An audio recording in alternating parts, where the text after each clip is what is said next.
حیدرآباد کے گوپالپورم علاقے میں واقع ایک IVF مرکز پر پولیس کی کارروائی نے تلنگانہ کے طبی نظام کی خامیوں اور اخلاقی زوال کو بے نقاب کیا ہے۔ 64 سالہ ڈاکٹر اتھالوری نمرتا، جو برسوں سے یونیورسل سروتی IVF کے نام سے غیر قانونی سروگیسی مرکز چلا رہی تھیں، بالآخر قانون کی گرفت میں آ چکی ہیں، مگر اس گرفتاری کے ساتھ ہی کئی سنگین سوالات بھی جنم لے چکے ہیں۔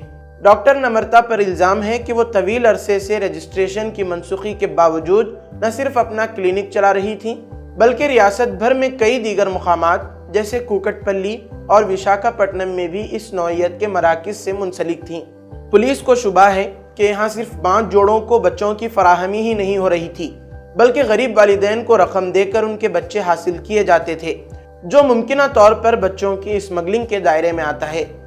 پولیس اور صحت عامہ کے افسران کا کہنا ہے کہ یہ مرکز گھر جیسا نظر آتا تھا، جس سے شکوک کم ہوتے تھے۔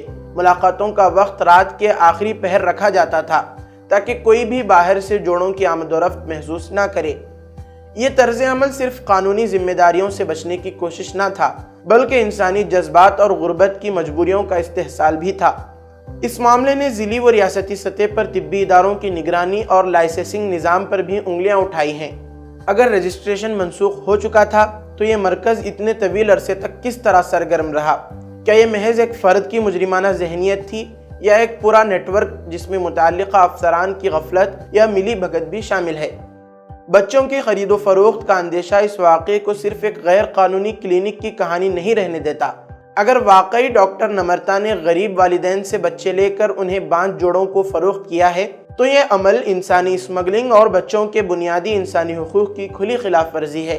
اس واقعے کے سامنے آنے کے بعد اب یہ سوال اٹھتا ہے کہ تلنگانہ میں IVF اور سروگیسی کلینکس کی تعداد کتنی ہے اور ان میں کتنے رجسٹرڈ ہیں؟